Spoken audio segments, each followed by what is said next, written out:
Treehouse Shaman, your top YouTube channel for healing transformations and badass awakenings. Today, we're going to talk about stress. What is stress? Why the hell am I qualified to talk about stress? And some techniques you can do to improve your stress levels.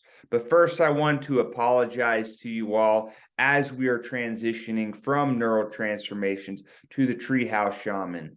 We'll still be talking about the same relevant topics, but we will be transitioning the brand. But first, right now, I'm going to share my screen. What is stress? Stress can be defined as any type of change that causes physical, emotional, or psychological strain. Here I made a PowerPoint for you all to understand what the hell this is. So as I told you what stress is, there are two forms of stress. We have eustress, which is positive stress, and toxic stress. And that's the negative type that you do not want. But first, who am I? Who the hell am I? Have you ever seen the movie by Jackie Chan where he looks up to the sky and he says, "Who am I?" Sometimes that's how I feel when I'm explaining to myself. But who am I on the surface? My name is Brody Miller. I'm 33 years young, and I am getting my PhD in natural medicine almost to the completion soon. That's who I am on the surface. Who I am much deeper. I'm a brain surgery survivor. This happened about 6.5 years ago. It was a really rough time in my life.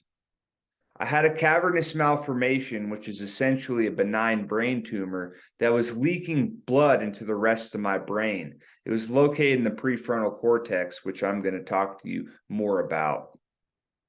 But back to stress in the brain, it is so damaging neurologically, and this is what I learned.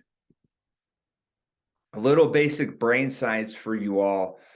So at the bottom where I'm going to start, we have the reptilian brain, also known as Frankenstein instinctual or dinosaur brain. Next, we have the limbic brain. And think of an animal or a pet that you own. They're very emotional and they're feeling and they have those sensations. They have fear and they also have joy and love to express. Think of your dog.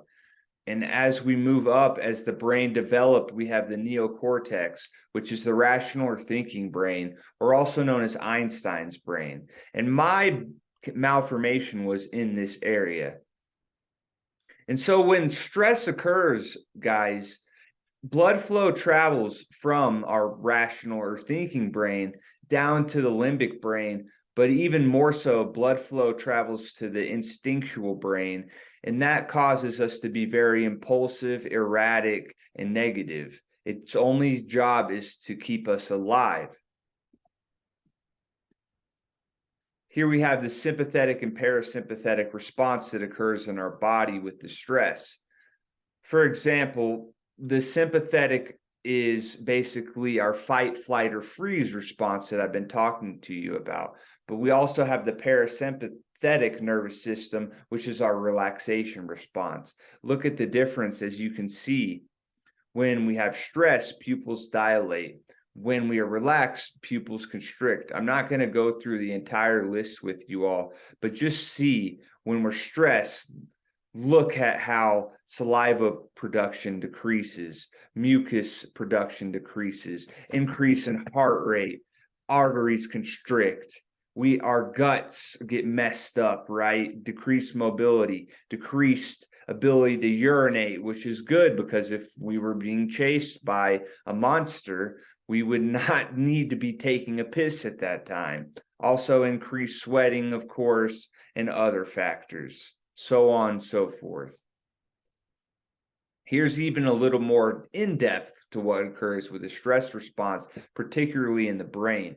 For example, when we get a stressful stimuli, whether it's a smell, touch, something we see, etc., that stimulus travels to the hypothalamus, which secretes the hormone CRH, which then contacts our pituitary gland. And our pituitary gland releases the hormone ACTH down to our adrenals, which can cause adrenal fatigue over time. And not only that, the adrenals release cortisol. When we have high amounts of cortisol, which is the stress hormone, it feels really bad, and it's bad for our biology, especially over time. Cortisol isn't necessarily inherently bad. However, large, high quantities of it are. More into the stress response, we have the hormesis effect here. When we have too low amount of stress in our lives, it can create a deficiency. However, when we travel up this graph, we have the sweet spot of stress in our lives. However, as the curve goes down, the law of diminishing returns occurs, and we have the toxicity or harmful dose. It's really important to understand that this does not only occur with stress. This can occur with too much water, for example. If we have too little, we die. If we have too much, it creates a toxicity in your body.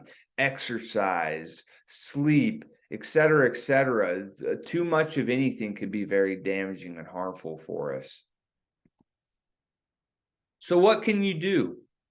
I can say with 100% certainty that meditation saved my life. Also, breathing and learning to breathe. Meditation is breathing. Breathing is meditation when you focus on your breath. And more about the prefrontal cortex, where I had the malformation. So when the malformation occurred, they removed that much of the size of a cranberry in my brain, and I was having impulse in decision-making problems, issues with logic, planning, speculation, and reasoning. So a lot of the blood flow was not there. I was in my lizard brain, right, guys?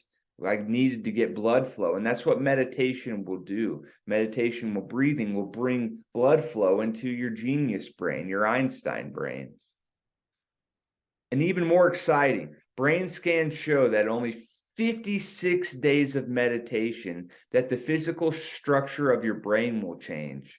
This is so amazing when you think about it, because that neuroplasticity can occur in only 56 days. But as you continue to meditate even more than 56 days, the huge changes occur.